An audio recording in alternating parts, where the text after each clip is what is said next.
Hey everyone, we're back on Sweat Success Podcast. And, I went down to Lubbock, Texas several years ago. I got my ACSM certification, and I never thought that I was going to have somebody on the show that was actually from Lubbock, Texas.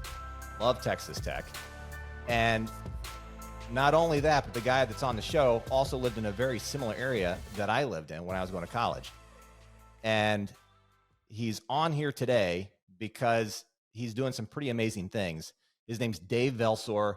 He's a director of medical fitness with UMC Health and Wellness out of Lubbock, Texas. This place is going to be huge. They haven't even opened yet, and they're building a $150 million facility.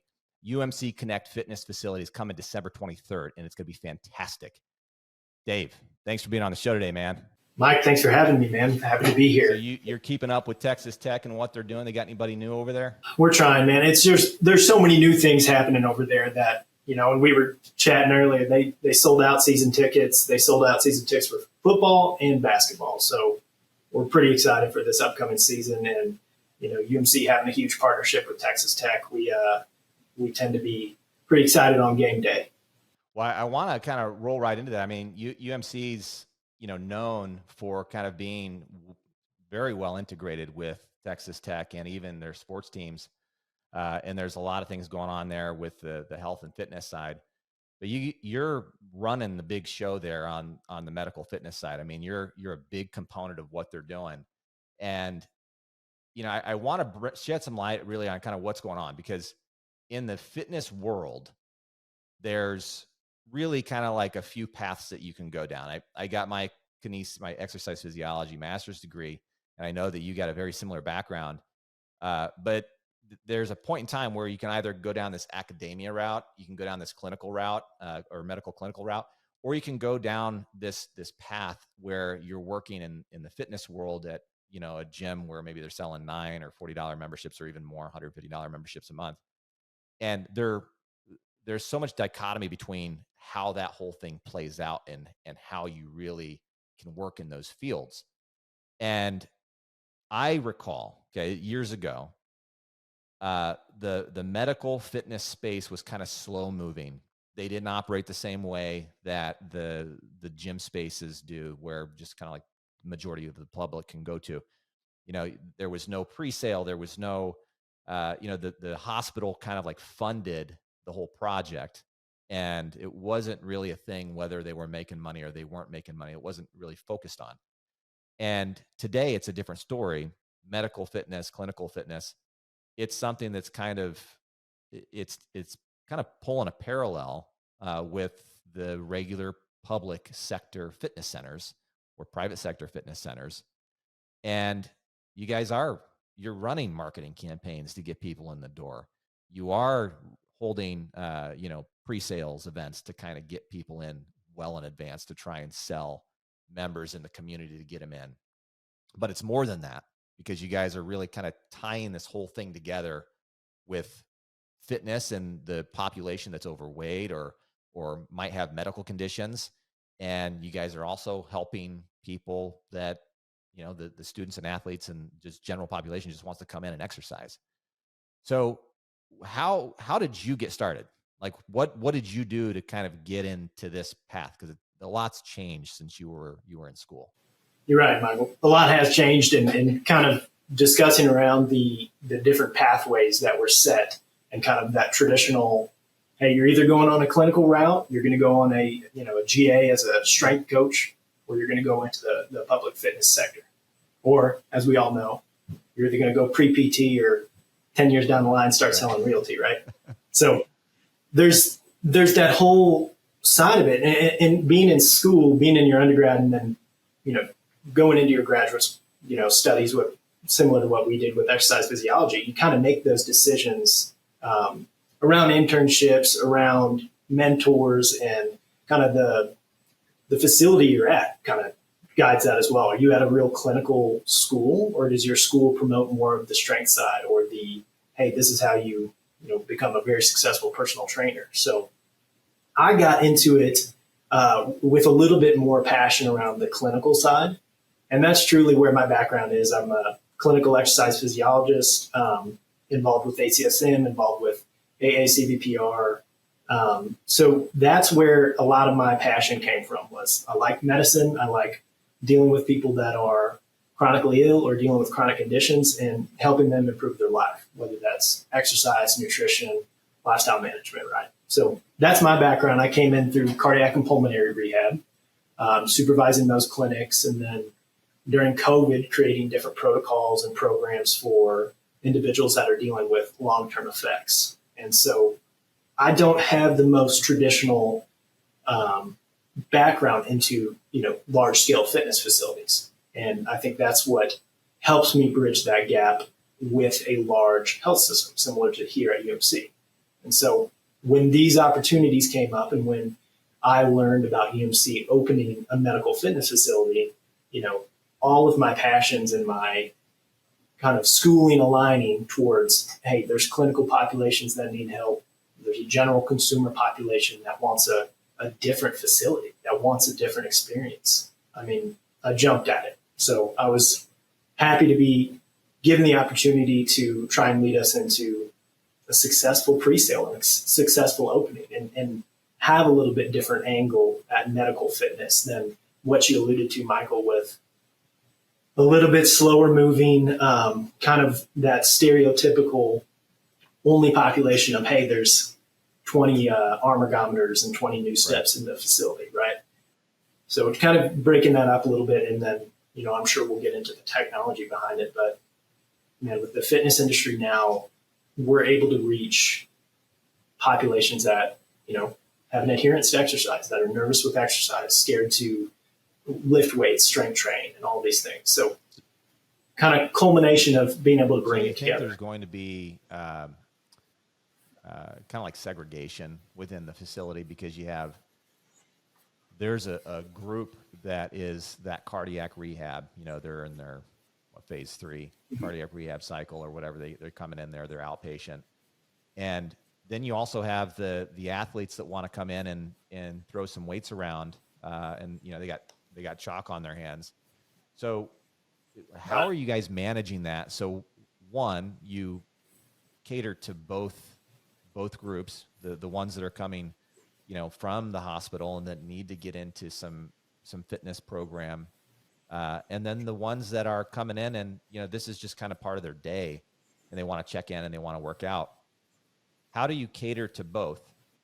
Because I'm sure those listening, because some of the listeners on here, some of them are coming out of college or they're in college or trying to figure out what direction they're going to head.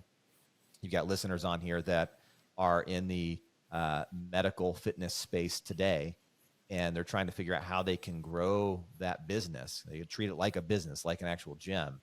And you also have those that are entrepreneurs. They're starting a business and they're trying to figure out how can they draw the parallel from what they're listening to and apply the same things that you guys are doing to their own business model so they can grow their business. And we're going to talk a little bit about marketing here in a second and staying in the black and what you can do there. But do you see the segregation? Do you see that happening in your business? Yeah. I mean, and Michael, I think you see that in truly any big box gym, right? You're going to have separation of I'm here to do a quick start and I'm here because I like the hydro massage bed, right? And then you're going to have your Olympic lifter, your power lifter, your bodybuilders. All these different populations tend to separate a little bit and have a niche ecosystem within that gym space. And medical fitness is no different. You're going to have different populations coming in. And I think you can have all of these individuals housed in one space and try to kind of break down those barriers or the misconception of I'm a recovering cancer patient and I shouldn't be strength training, or I'm diabetic and my doctor said I need to only walk on a treadmill, right? So I think, yes, you're going to see that, but we're building a facility that is going to reduce some of the stigma around strength training. So we're a fully Technogym integrated facility, and I'm sure you're familiar with some of their products coming out. Absolutely. And so, and it's user-friendly. It's also, on the strength side specifically, and I speak to strength a lot just because we all know here, the more we can get any population to strength train, all-cause mortality goes down, risk of fall, all these things. So when I speak to breaking down that barrier, these are some of the aids that we're bringing in, right? State-of-the-art equipment that is easy to use, and it's not always plate loaded. It might be magnetic press. It may have isokinetic motions, things that aren't going to immediately induce DOMs for you folks still in school. Having these kinds of options help to break down and build in my medical fitness population to my general gym goers, right? My individual who's coming off and saying, hey, I'm coming off a big box gym and I'd like to be integrated with your system. I know the people you have there are degreed, educated, and clinically driven, and I want to be involved. And so it's not just I have diabetes and my physician recommended me. It's I want state-of-the-art equipment. I associate value with your health system, and so you're going to show me the value through your fitness facility. Okay, so there's two things that are coming to mind right now for me. One is the benefit that you gain immediately from a member perspective, because you have a population that's coming from the hospital and they do need to be in there, right? So you have that immediate benefit. Then the other thing that comes to mind for me as I'm thinking about that is, do you benefit even further because those patients are now members and potentially the membership can be paid through insurance?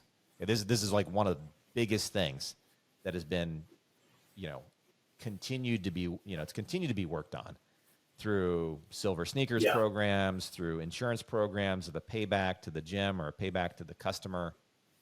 Do you guys have the opportunity to immediately take a membership paid service and direct bill to insurance? At this time, we do not. And that is really around insurance companies right now and covering membership costs. So you mentioned Silver Sneakers, one of the most successful membership-driven Medicare, typically, programs that are based around exercise. I've got something to say about that. There is a ton of those listening. There's good and bad to that. I'll get to that in a second. But keep going. There is, especially from a facility standpoint, right?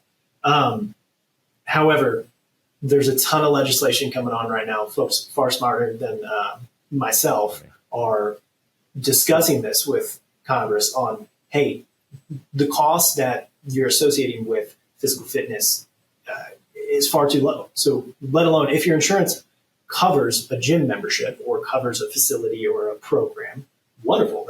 You're probably better than 90% of insurance right now. However, a lot of those costs associated are so low that you're very limited in the options of where you can take that dollar, of where you can take that insurance dollar. What we're hoping to have is supplements, right? So a supplement to, if it doesn't cover your entire membership, it's at least bringing you into a ballpark that's more comfortable for you. So right now, there's a lot of people looking at it. It's not something we're going to be able to have at launch, but it's definitely something we are continually looking towards. That would be fantastic I remember the days of, we would literally call it exercise prescription. It's prescribing exercise for the benefit of, obviously, seeing the influence and the benefits of the body and the longevity of the life of a person. So we would prescribe fitness or we prescribe exercise. Can you not do that here through a physician, prescribe fitness, and then bill it to insurance? That's not doable. Right. I'm legitimately asking because I have not been in a medical wellness facility. Yeah. So there's folks that, and we talk to Exercise as Medicine, a huge initiative through ACSM. There are a lot of people trying to make that argument of you can do a check mark for a PT appointment, right? For a physical therapy session. When you have a BMI of 35 and cholesterol levels that are unmanaged, all these things that we address with medication. When we know, everybody probably listening to this knows that exercise is medicine. We can negate some of these issues. 75% of chronic disease is preventable, right? So why can't we have that check mark? The answer is no. There's no simple insurance is covering your ready to go out the door that I'm aware of. It's not happening here in my community. Now, that's not to say that your physician can't refer you as a recommendation. Hey, here's the card, the facility that I believe in. Here's the program that I believe in, because medical fitness has different program tracks with many facilities, whether it's diabetes, Parkinson's, any special population can have a track, right? So your physician can urge and prescribe that physical activity, under 50 minutes a week, moderate intensity exercise. We've been preaching it for years. But at this point, insurance hasn't caught up with even the knowledge physicians now have that this is an answer. Okay. So moving on to a different topic, totally different topic. What is it that you guys are doing to drive sales? Because this is a totally new arena in the medical fitness space, is to be sales focused, marketing focused, drive people into the business, and like we were talking about earlier, on your P&Ls being in the black. What is it that you guys are doing to approach that? Because traditionally, okay, and I'm not making any specific targets here, but the reality is, in the medical fitness space, since it has never traditionally had this allure of coming in and having a discount or having the stigma of the fact that someone's going to hard close me on a sale, how are you guys navigating that? How is the business navigating that if traditionally in the past you didn't really operate that way? It was just taking really almost referrals and then anybody else that just showed up, right? Walk-ins, like here they are. There's no outreach on sales calls. There's no marketing and advertising campaigns, nothing on any of the social channels. Even the websites are typically websites designed around the hospital. So how are you guys attacking that? Like what's the game plan there? Yeah, I mean, it's multi-pronged, right? So being associated with a large health system comes with a lot of benefits. So it comes with the best marketing team I've ever worked with. Shout out Kayla and Susie. They hear me every other day griping and asking for more things. But be careful. That is a huge benefit. They may listen to this. At least I said sorry, right? So having the benefit of the support of multiple different departments within your organization, within your healthcare system. And these are professionals. These are professionals. This is what they do. They market to whatever new service line. If I have a new GI doc that is providing new patient services, this is the marketing team that does it. And so we're really blessed here. We have an award-winning team that I get to sit down with and speak to them about exactly what we're talking about here, why it's important to reach out to these physicians and why it's important to have that connection on what can we do for your patient base? What can we do for your patient population? But that's not to say this isn't still a commercial entity, that we need to be able to grab a user base from X box gym. How do we geofence around our area? How do we market on socials? How do we do all this? We have our own social media. Well, we will have fully able to operate outside of the health system, Instagram, Facebook, all of these different social media platforms. So we're able to move and shift a little bit faster than traditional healthcare does. So the benefit of all of the resources with healthcare, while still being nimble enough to reach a marathon event and go set up a booth for a pre-sale event.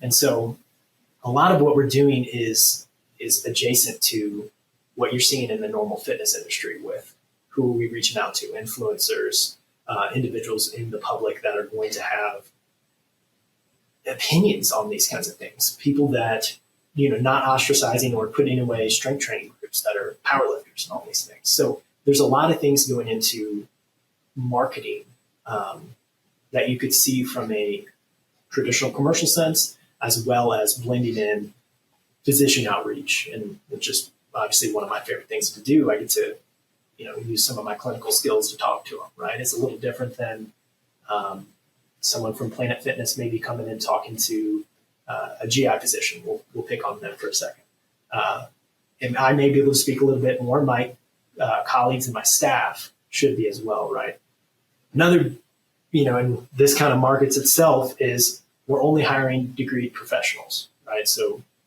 individuals like you and me, Michael, that have, gotten their master's degree or their bachelor's degree in kinesiology, ex-phys, and maybe they're CEPs or CSCSs. So having that next level of employee and staff member and marketing that to the public as well. You're going to be in safe hands. You're going to be associated with us, right?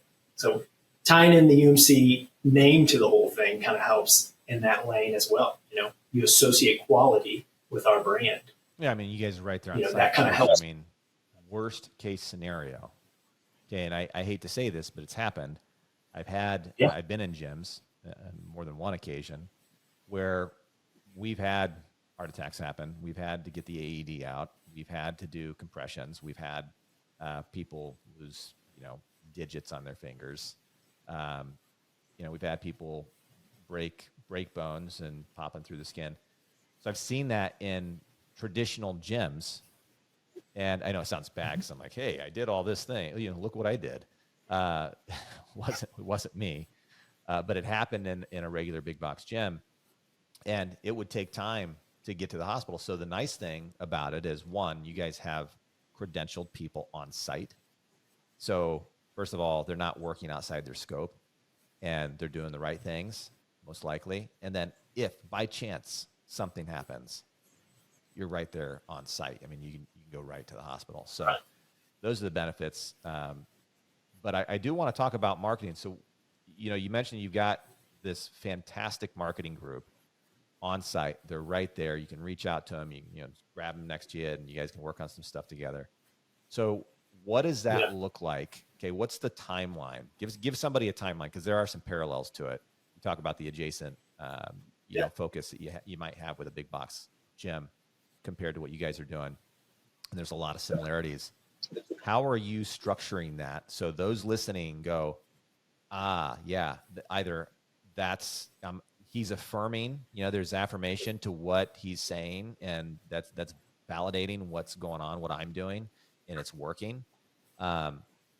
Or they go, I wasn't thinking like that, and I probably should be.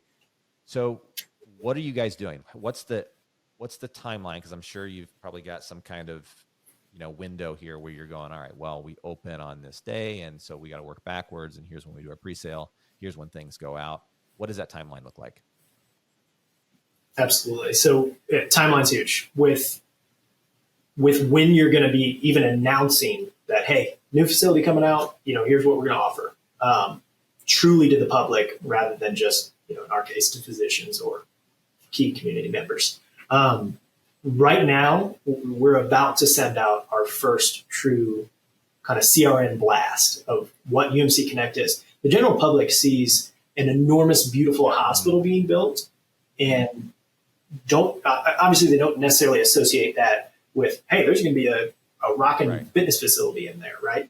And so there's strategy behind that. There's fatigue behind. You're not opening for 12 months and you're already marketing out. And is that what's going to be the grabber for that individual? Are they going to stay interested? Are you going to keep that lead for 12 months? Or are you going to wait 3-4 months outside? What we're doing is the latter. We're waiting a little bit longer to tell our community exactly what's coming. And there's reasons behind that, right? There's getting staff that can handle the volume from a pre-sale side. There's reasons behind it on, as we discussed, fatigue, on seeing those marketing pushes. And so, for example, like I said, the first CRM push coming out very, very soon. Pre-sales are starting October 3rd. I want to say this too real quick. I'm pause you for a second. I'm sorry. But a lot of, even though you use the acronym CRM or abbreviation CRM, however you want to look at it. It's customer retention management. And I think it's something everyone needs. It doesn't matter what business you're in. But I also believe that a lot of fitness facilities, especially in the hospital space, they may not be using these types of tools. So you're doing a CRM blast. Can you kind of dive into that specifically, what you guys are doing? Because that could be text, that could be email, that could also be, phone calls or robocalls. What is it that you guys are doing specifically to target, and how many total people is that you guys are targeting? Yeah, so it's going to look a little different from facility to facility. With UMC, we're going to target everyone UMC contacts, which we're talking high volumes of people. I mean, I don't want to throw out a number here, but we're approaching 1 million, right? So you could theoretically, if you had that lead generation software of your user base in a healthcare system, you could send out an email. That's typically what we're going to rely on, is email and texts. They're some of the biggest, higher conversion rate factors as well. A call is wonderful. Most people respond to texts. So sending out that information of, hey, it's truly just going to be pre-sale information. So it's really even a call to action. It's a call to action to come to the pre-sale event, which is going to be 3 months long. Come to action, take part of the savings that will typically be associated with a pre-sale event. Lots of facilities do founding member discounts, months off percentages, things like that. So that's the first target of CRM. Just out of curiosity, they won't hear this until it already happened. Yeah, so it's email. It's sending a big flyer, exactly what it is, showing where our location is, showcasing Technogym, and it's showcasing the structure of pre-sale and the discount that you're going to have. So that's simple. I mean, marketing can create that, and they're so good, it's freaking easy for them. So there's not that much thought that needs to be, you don't need to reinvent the wheel on that first blast, right? Get attention going. How far in advance are you guys sending that out from the time that you do pre-sale? You said October 16th is your pre-sale? October 3rd pre-sale. That'll go in early September. Okay, so 4 weeks in advance? Okay. Yep. Now, strategy behind that, you also got to think about when is as a facility, as a fitness facility, when is your club management and CRM ready to go to where you can handle these leads, right? If you go too early and you're not built out, and Michael, I'm probably, preaching to the choir here. If you build too early, or if you're not built out, and what are you going to do with these leads, right? Where are you going to store them? What are you going to do with them? You're essentially just writing down phone numbers. You need a place to store the information if you're going to have that prior to pre-sale. So building out a web form or a place where I'm interested, here's where I'm storing my information. That way, day one of pre-sale, either you're setting up assessments, you're contacting these potential members, clients, to where you're hitting the ground running, right? You're setting the foundation for your pre-sale to be successful. So October 3rd, that's our target on pre-sale. We're going to have pieces of our gym in a facility owned by UMC. It's not our facility that's built yet because construction is still ongoing. Like pre-sale center. So exactly. Yeah. So individuals are going to be able to come into our location, actually touch and feel the difference of the kind of technology we're going to bring, the recovery technology we're going to bring, and then do an assessment. Hey, you want to sign up today? We can do an in-depth assessment. I'll give you your My Wellness Band, and you're set up day one. You walk into the facility at open, and you're good to go. So obviously there's incentive structure behind that. Right now, what we're doing is sign up in October, you get 3 months free. Sign up in November, 2 months. December is 1 month. So with a target go live of December 4th at the actual hospital itself, we're hoping to hit good targets on that pre-sale. On track to be open by December 4th? We are. And knock on wood here, all is going well. We got about 300 employees out there working on that construction site every day, and they are absolutely kicking butt. So we're really blessed to have that. And everything is on target. We're hoping to move into the building a little bit beforehand, obviously, so we can get everything set up. So do you see, talk about marketing for a second, and then, obviously that funnels into sales.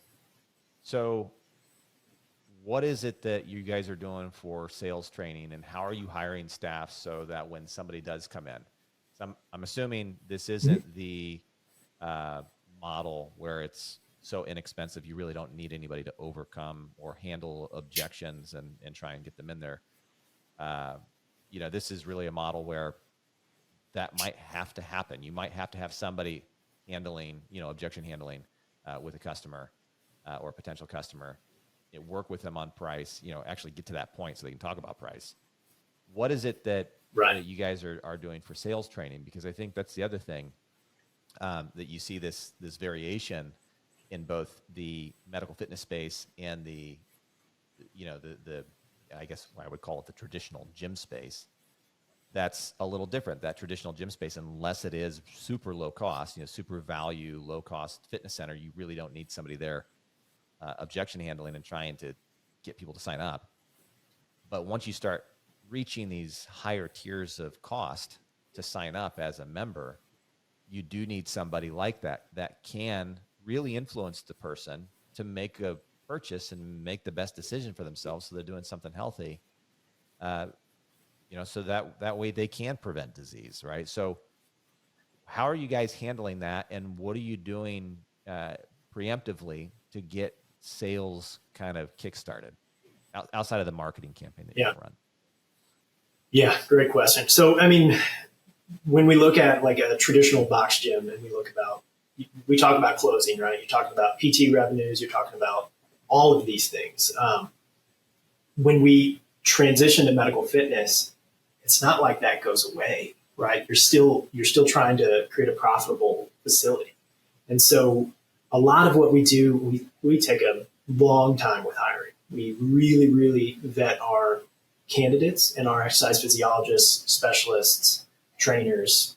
And so we ensure we have the most quality, clinically backed staff members that are going to be able to speak not only to our medical fitness participants or our individuals who maybe are coming from the chronic illness side, but are going to be able to speak towards every everyday user. And so that's going through, a catalog of different books that I always recommend my employees, different things along those lines.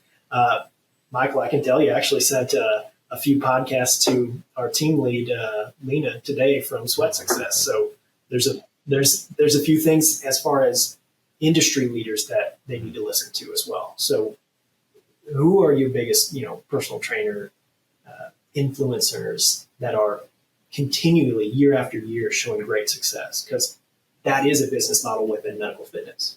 Medical fitness, you're not taking away that aspect, that commercial aspect of the facility. You have personal training, you have small group training, you have group X, you've got the packages associated with them. So to say that there's not closing is disingenuous, right?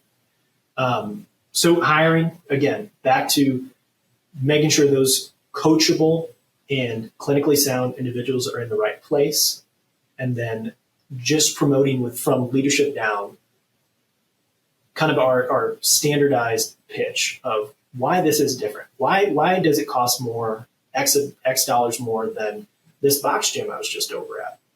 Well, let me tell you why. There's going to be clinical integration. You have a medical director that's overseeing every decision that's made. You have leadership that comes from this background that is ensuring that you're safe, that's ensuring that every program that we promote is aligned with your condition or what have you with the special population. So what's the price point? It's the price range between like different memberships? Yeah. Low to high. Yeah. Really, we're coming out with one price point. It's you buy in and you're getting our services. So right now we're looking at $99 a month. Okay. And that includes membership and group classes. That includes membership, the guest passes, access to everything that we have in our facility from every group class that we're going to offer. Really where it gets into the more premium or point of sale cost options, your small group training, personal training, really semi-private training, those kinds of things. Standard with every other facility, right? I wanted to ask about personal training then. So personal training, I'm very keen on this because there's been a lot of trainers that I've worked with over the years. I've worked with some trainers, they have their PhD in, kinesiology or biomechanics. They've come from a clinical background. I've also worked with that same person who's been really good in the exact same person, respectively for degrees, and awful. Just, really, really bad. And I say this because their ability to communicate with the client was really low. They didn't have that demeanor to whatever kind of came at them, just go with the flow and let's figure this thing out. It was so structured that they never made progress. And the clients coming in, now this was not, it's not a medical facility. So the clients coming in were coming off the street. They had no pre-existing conditions and they're trying to train with somebody. So I asked this question because you talk about some, the people that you're hiring are these highly credentialed, highly qualified individuals. Obviously, you guys are doing gut checks too. Like, are they going to fit here, right? But at the same token, are you not then going to consider someone who has a certification? Because there's trainers out there today. You talk about influencers. There's trainers and coaches out there today who've done fantastic, amazing things, and they don't have those high degrees, but they have a lot of certifications and a ton of experience. And they've worked with a lot of clients and gotten them a lot of results over the years. So are they just kicked to the curb? Like they're out, like they cannot be hired? How do you guys disseminate the quality? Because there's people out there who have a ton of quality and experience to offer clients walking in those doors. Right. No, and it's something we try to wrap our heads around because, and you make a great point, an individual with a PhD who's tremendous with patient interaction or member personal training interaction, and someone who can't get their head out of the book and won't look at an individual, right? Won't look at what's happening in real time, what's happening in front of you. So, the intangibles of a good trainer align with the intangibles of someone with good patient experience, in my opinion. So they're good people that can talk, they can work through conflict. To speak on the individuals with tremendous certifications and tremendous life experience and personal training experience, we do have positions that are, we call them fitness specialists, right? Truly what that means is this individual is in the industry and typically working towards a degree. Okay. So, and this speaks to, it doesn't perfectly answer the question, Michael, on, if you are coming out high school educated and just have personal training degrees, to an extent that kind of limits us on where we can put them in the structure. I'm not always saying that's the right answer by any means. And there's other facilities that tend to have more leniency with their policy on that, but we try and create a growth structure within our department from that fitness specialist who they've been training for maybe 10 years and now they're going and they're saying, hey, I'd like to achieve my associate's degree or my bachelor's degree, what have you. From that step up as an exercise specialist, which is a bachelor's degree educated individual, exercise physiologist being a master's level. And so I try to promote within exercise physiology in this field every chance I can, right? And so, I'm going on a tangent here, but when we build a structure for an exercise physiologist to continue to grow and see leadership opportunities as well, I see that as a huge success, right? So I've been in this field for a while now, and this is the first facility I've been at that I'm an exercise physiologist at a director level. My assistant director is an exercise physiologist. My team lead's an exercise physiologist, all the way up, if we reverse the order, to the VP of this entire new hospital as an exercise physiologist. So I'm trying to promote that growth through education, promote that growth through our facility itself, through medical fitness. And so when we come back to, that individual with the perfect amount of experience and those soft skills that can't be beaten. My instinct is to promote growth through education. And I'm ingrained in it. I teach adjunct at Texas Tech, so that's kind of to my fault. Even. That's good. You've got a good bias. There's nothing wrong with that. Well, yeah, it is a bias nonetheless. and you say something too that I think is really critical and important, because I think there's a lot of podcasts out there. There's a lot of people teaching, a lot of people throwing stuff on YouTube and Instagram and saying, you don't need a degree. You don't need to get your education through a college. Read a book, do these things, watch these videos, take these courses online, and I'll sell them to you. There's a lot of that going on, and there's a lot of good stuff out there for that. The same token, I have a son that's in college, and I want to make sure that he gets a degree, and not for the purposes of just getting a degree. I want him to do something he loves. But at the same token, and this is not discounting anyone who's listening to this who does not have a degree. I know there's some times where the means just don't meet it, and you can't make it happen. And really, the education is there. You have the wits and you have the ability. But at the same token, you do have to be educated in certain areas like this. And you're hearing it first here. I mean, Dave's very clear in explaining that you have to meet these credentials. And if you don't have these credentials, you can't get this type of position. And I would imagine it's a pretty darn good position. Health benefits, you're right there at the hospital. You probably get pretty decent pay. So, for those listening and you're like on the fence, whether you want to go back to school and you want to get a college degree in this specific field, or you just want to get a certification and you want to stay out of it, if this is the career path, then you need to get that degree. You got to be degreed for it. So I don't know where I was going with that, other than the fact that I thought about Aldi, because that's something I saw in the hallway, and we were talking about it earlier. And that was me getting my master's degree, seeing that there was not a lot of opportunity at the time to make a living in this field. And walking the hallways at my college, I saw the opportunity to go be a general manager at Aldi, which was a complete, distancing myself from the degree that I was getting to go just make some money. So can someone make, what's a trainer make working in the hospital? What's their average? Yeah, great question. I can't discount that. I'm glad you didn't go work for Aldi. But being a Midwest boy, shout out Aldi, wonderful establishment. Come back in Texas, please.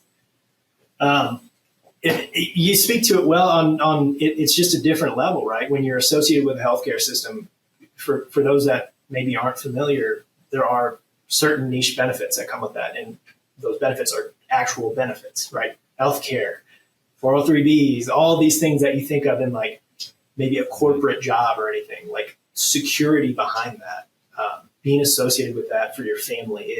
It's huge. It's been huge for myself. It's been huge for my wife. So those are very tangible things you can grasp that may be far different from X box gym, right? The benefits that you're going to associate with this. My positions are full time. So my trainers aren't meeting very, very specific quotas, right, around. And that's not to say, again, personal training is a part of medical fitness. It is not the driving cost factor of medical fitness facilities typically, especially ours. Our driving cost factor is retaining members. So the stress of that and being able to dip your toes into different clinical aspects, I think, is what's most exciting about this position as well, right? So you're not sitting in, clocking in and out, and your only thing you're doing is personal training.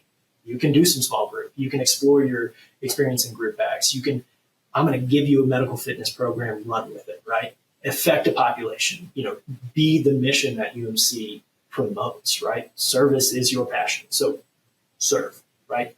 Touch these members that feel that exercise was never going to be a part of them. So there's intangible things. I could go on a whole spiel on that, I'm sure. But when we get down to value of the wage and each of these individuals, it staggers, right? From my position all the way down to a fitness specialist in our reception. We have a nutritionist as well. So what we're looking is we're hoping in that $20 to $30 an hour range. And it's full time, right? I So mean, they're working 40 hours. They're getting paid 40 hours a week, plus they get benefits. They get, full health care. Yeah, full nine.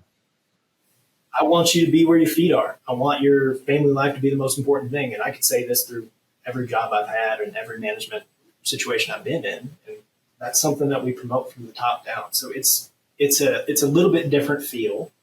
And I can say that through healthcare, that you're going to be supported in a little bit different way as well. I'm not going to make you work 70 hours a week. If that's your MO and you want to come in at 5 a.m. and not leave till 10 and have all these breaks, sure.